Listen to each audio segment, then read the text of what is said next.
Assalamualaikum warahmatullahi wabarakatuh.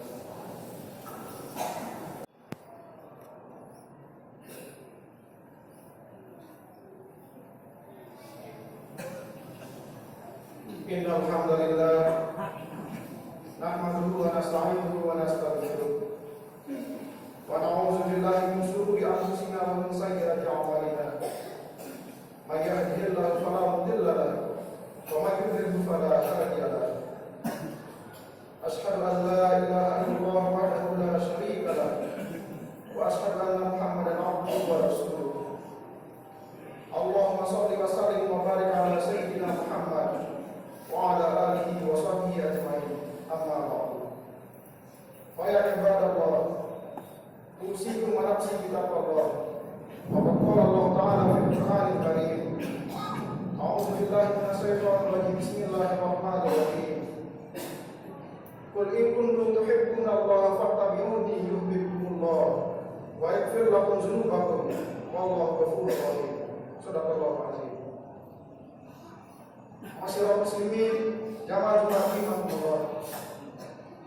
Pada kesempatan yang mulia ini, melalui mimbar khutbah ini, Habib berpesan pada diri sendiri khususnya dan kepada para jamaah sekalian untuk marilah kita terus-menerus meningkatkan takwa kepada Allah Subhanahu wa taala. Takwa dalam arti melaksanakan perintahnya dan meninggalkan semua larangan-larangannya. Dengan begitu, mudah-mudahan kita mendapat kebahagiaan hidup di dunia dan akhirat. Amin ya rabbal alamin. Alhamdulillah, segala puji hanya bagi Allah yang telah memberikan kita nikmat tiada tertara. Atas nikmatnya itu pula kita berada di tempat yang mulia ini, di hari yang mulia, bersama dengan orang-orang yang insya Allah dimuliakan oleh Tuhannya. Salawat dan salam semoga senantiasa tercurahkan kepada junjungan kita Nabi besar Muhammad sallallahu alaihi wasallam. Semoga kita semua mendapatkan syafaat beliau kelak di hari kiamat. Amin ya rabbal alamin. Masyarakat muslimin jamaah Jumat rahimahumullah. Belakangan ini telah kita saksikan berbagai macam peristiwa dan musibah terjadi di berbagai belahan dunia.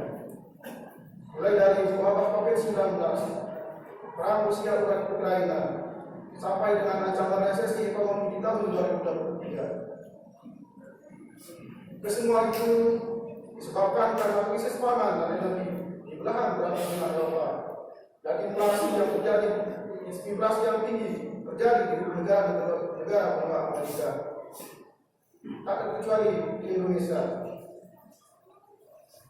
Menteri Ekonomi pun telah mewanti-wanti hal tersebut dengan memberikan sinyal kepada pelaku ekonomi dan masyarakat Indonesia untuk berhati-hati dalam mempersiapkan diri menghadapi krisis ekonomi di tahun 2023. Jika kita perhatikan kondisi ekonomi Indonesia di beberapa bulan belakangan ini memang tengah mengalami inflasi pasca pandemi COVID-19.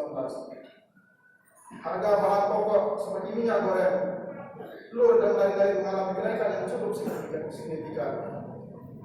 Banyak perusahaan-perusahaan startup dihentikan, terjadi pemutusan hubungan kerja, sampai dengan kenaikan harga BBM bersubsidi yang cukup tinggi. Hal itu tentu menggambarkan cukup yang mengkhawatirkan jika kita tidak mempersiapkan diri untuk menghadapinya. Namun situasi seperti ini tentu tidak perlu terlalu kita cemaskan, apalagi sampai membuat kita putus asa. Tentu Allah telah menjamin rezeki setiap manusia, bahkan seluruh makhluk hidup di bumi ini, asalkan dia mau berusaha dan bekerja dengan giat. Maka marilah kita berharap dan berdoa semoga kita semua diberi kelapangan rezeki dan kesehatan, serta semoga ancaman resesi ekonomi global tersebut tidak berdampak buruk terhadap negara kita. Amin ya rabbal alamin. Masyarakat muslimin jamaah Jumat rahimahumullah. Dalam Islam kita telah diajarkan oleh agama bagaimana cara menghadapi masa-masa sulit seperti permasalahan ekonomi di atas. Maka pada kesempatan hari ini, Khatib akan menyampaikan beberapa hal yang Islam anjurkan untuk mempersiapkan diri menghadapi masa-masa sulit. Yang pertama,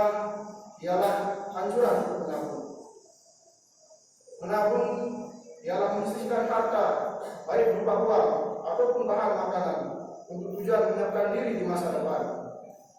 Karena masa depan bersifat tidak menentu, maka kita harus mempersiapkan diri untuk melaluinya. Sehingga seandainya kita mengalami kekurangan ataupun kesulitan di masa depan, kita bisa memanfaatkan harta yang kita tabung di masa sekarang. Rasulullah SAW bersabda, maka Rasulullah SAW ya'zidu nafaqata ahlihi sanatan. Artinya, Rasulullah SAW menyimpan makanan untuk kebutuhan keluarganya selama 1 tahun. Hadis riwayat Bukhari Muslim. Dan dalam hadis lain Rasulullah SAW bersabda, "Ihtafis bi ba'di mumtalikatika li mustaqbalika li anna zalika afdal laka." Simpanlah sebagian dari harta kamu untuk masa depan kamu, karena itu lebih baik bagimu. Hadis riwayat Bukhari. Maka marilah mulai hari ini, jika ada harta yang masih bisa disisihkan untuk ditabung, mari kita tabung. Baik itu berupa tabungan bank, deposito, giro ataupun berupa asuransi jiwa dan kesehatan. Hal ini membuat kita akan memiliki kesiapan dan persediaan di masa-masa sulit. Masyarakat muslimin yang Jumat rahimahumullah. Yang kedua ialah anjuran untuk hidup sederhana dan berhemat. Menabung dan berhemat memang dua hal yang berbeda, akan tetapi tidak sama. Menabung berorientasi untuk menyiapkan diri membuat kita aman di masa depan. Sedangkan hemat berarti berhati-hati dalam membelanjakan harta, tidak boros, disesuaikan dengan pendapatan dan kebutuhan pokok, bukan keinginan dan gaya hidup. Ada ungkapan yang mengatakan hemat pangkal kaya, bahwasanya itu memang benar. Dalam Islam, harta yang ditabung tidak akan bertambah, malah akan berkurang. Kenapa bisa begitu? Itu karena harta yang disimpan atau ditabung, jika sudah mencapai haulnya, akan diwajibkan dikenakan wajib zakat, maka harta tersebut akan berkurang. Berhemat merupakan salah satu akhlak mulia Rasulullah SAW. Beliau bahkan memberi ancaman kepada umatnya yang berperilaku boros dan berlebihan dalam kehidupan. Dalam Al-Quran, Allah memerintahkan pula kepada kita untuk hidup berhemat, bahkan membenci orang-orang yang boros. Allah Subhanahu wa Ta'ala berfirman, A'udzubillahi minasyaitonirrajim. Bismillahirrahmanirrahim. Ya bani Adam, khusu zinatakum inda kulli masjid, wa kulu washrabu wa la tusrifu, innahu la yuhibbul musrifin. Wahai anak cucu Adam, pakailah pakaianmu yang bagus pada setiap memasuki masjid, dan makan minumlah kalian, tetapi jangan kalian berlebihan, karena sesungguhnya Allah tidak menyukai orang-orang yang berlebihan. Bismillahirrahmanirrahim. Wa atizal qurba haqqahu wal miskina wa ibnas sabil wa tubazzir tabzira. Innal mubazzirina kanu ikhwana syayatin wa kana syaitanu yawmihi kafura.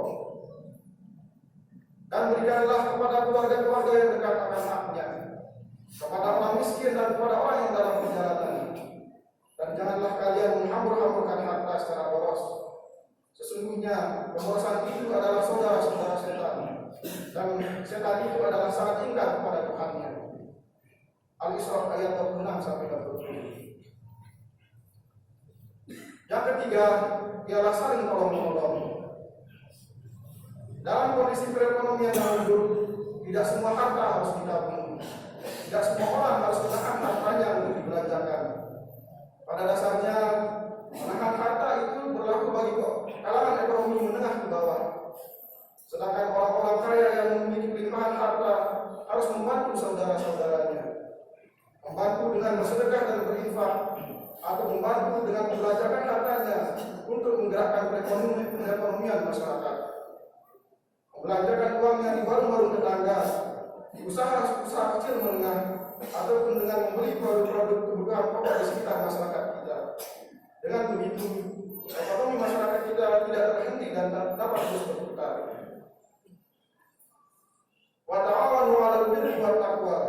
wala ta'awanu 'alal itsmi wal 'udwan. Dan tolong-menolonglah kamu dalam mengerjakan kebaikan dan takwa. Dan jangan tolong-menolong dalam berbuat dosa dan pelanggaran. Quran surat Al-Maidah ayat 2. Dan yang keempat, ialah berdoa serta meningkatkan iman dan takwa kepada Allah Subhanahu wa taala.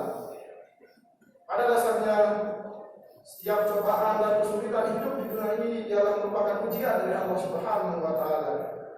Maka kita harus terus berikhtiar dan berdoa, kemudian bertawakal kepada Allah, serta agar kita tetap teguh beriman kepada Allah, taat setaat-taatnya, laksanakan semua tuntunan hidup yang diajarkan Nabi di semua aspek kehidupan. Karena segala cobaan dalam hidup pastilah ada jalan keluarnya, dan segala kesulitan dan ujian dalam hidup pastilah ada hikmahnya. Orang-orang yang beriman tidak akan mudah goyah ketika mendapat ujian. Bagi orang yang beriman, ujian hidup merupakan cara Allah untuk meningkatkan derajat seorang muslim. Maka dengan meningkatkan iman, kita lebih tenang dalam menghadapi kehidupan seberat apapun. Barakallahu li wa lakum fil Qur'anil azim. Wa nafa'ani wa iyyakum bima fihi minal ayati wa zikril hakim. Wa taqabbalallahu minni wa minkum tilawatahu innahu huwas samiul 'alim. Allahumma shalli ala Muhammad. Allahumma shalli ala sayyidina Muhammad. Allahumma shalli ala sayyidina Muhammad.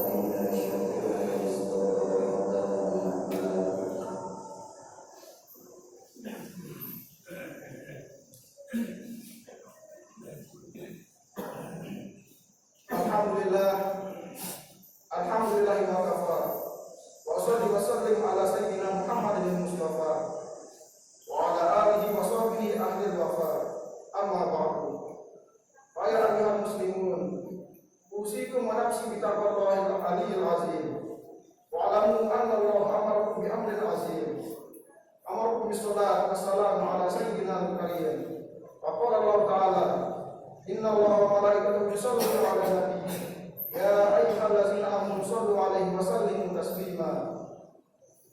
Allahumma shalli ala sayyidina Muhammad wa ala ali sayyidina Muhammad kama shallaita ala sayyidina Ibrahim wa ala ali sayyidina Ibrahim. Wa barik ala Muhammad wa ala ali sayyidina Muhammad kama barakta ala ali sayyidina Ibrahim wa ala ali sayyidina Ibrahim fil 'alamin innaka Hamidum Majid. Allahumma ighfir lil muslimina wal muslimat wal mu'minina wal mu'minat al ahya'i minhum wal amwat. Allahumma ta'ala al bala wal bala wal waba wal fahsai wal munkar wal bagh wa yafras tuyur wal muhtalifah wal wasadaid wal mihan ma zuhara minha wa ma batan min biladil Indonesia khassah wa min buldanil muslimin amma innaka ala kulli shay'in qadir. Ibadallah, innallaha ya'muru bil 'adli wal ihsan wa ita'i dzil qurba wa yanha 'anil fahsai wal munkari wal baghi. Ya'idukum la'allakum tadhakkarun. Fazkurullaha 'azim yazkurkum wa la dzikrullahi akbar. Allahu ya'lamu ma tasna'un.